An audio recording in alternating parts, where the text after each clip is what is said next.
আমি রুক্মিণী মল্লিক রাজ্যসভায় সদস্য নির্বাচিত হইয়া সত্যনিষ্ঠার সহিত প্রতিজ্ঞা মাত্র 2 মাস হতে না হতেই রাজ্যসভা সংসদ থেকে পদত্যাগ করলেন জনপ্রিয় অভিনেত্রী কোয়েল মল্লিক। ভারতের পশ্চিমবঙ্গের জনপ্রিয় অভিনেত্রী এবং তৃণমূল কংগ্রেসের রাজ্যসভার সদস্য কোয়েল মল্লিক পদত্যাগ করেছেন।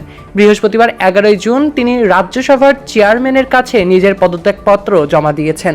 ভারতীয় সংবাদ মাধ্যম থেকে প্রকাশিত এক প্রতিবেদন জানা গিয়েছে, গত কয়েকদিন ধরে কোয়েল মল্লিক পদত্যাগের জল্পনা চলছিল।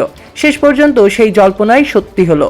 এর আগে তৃণমূলের রাজ্যসভার সদস্য সুখেন্দু শেখর রায়, সুস্মিতা দেব এবং প্রকাশ চিক বড়াইকও পদত্যাগ করেছেন। এর ফলে রাজ্যসভা তৃণমূল সদস্যের সংখ্যা 13 থেকে এখন 9 এসে দাঁড়িয়েছে। পশ্চিমবঙ্গ বিধানসভা নির্বাচনে দলের ভরাডুবির পর থেকেই তৃণমূল কংগ্রেসে ভাঙনের আভাস দেখা যাচ্ছে। দলটির একাধিক নেতা এবং জনপ্রতিনিধি নেতৃত্বের প্রতি অসন্তোষ প্রকাশ করেছেন বলে রাজনৈতিক মহলে আলোচনা চলছে। এর প্রভাব সংসদের 2 কক্ষেই পড়তে শুরু করেছে।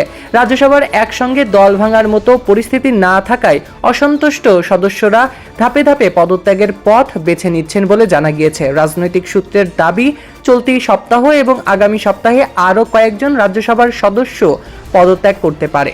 এই তো এপ্রিল মাসে রাজ্যসভার সদস্য হিসেবে শপথ নিয়েছিলেন কোয়েল মল্লিক। শপথ গ্রহণের পর কোয়েল জানিয়েছিলেন, দেশ এবং মানুষের সেবার সুযোগ পাওয়া তার জন্য বড় সম্মানের বিষয়। তবে মাত্র 2 মাসের মধ্যেই সেই দায়িত্ব থেকে সরে দাঁড়ানোর সিদ্ধান্তে নানা প্রশ্নের জন্ম দিয়েছে ভক্তমনে। অভিনেত্রী কোয়েল মল্লিকের পদত্যাগের সিদ্ধান্ত পশ্চিমবঙ্গের রাজনীতিতে নতুন সমীকরণেরই ইঙ্গিত দিচ্ছে বলে মনে করছে রাজনীতিবিদরা। তবে নায়িকার পদত্যাগের পেছনে ব্যক্তিগত নাকি রাজনৈতিক কারণ রয়েছে সে বিষয়ে এখনও কোনো অফিসিয়ালি তথ্য জানা যায়নি। সৈকত আহমেদ নূর, সেলিব্রিটি লাইফলাইন।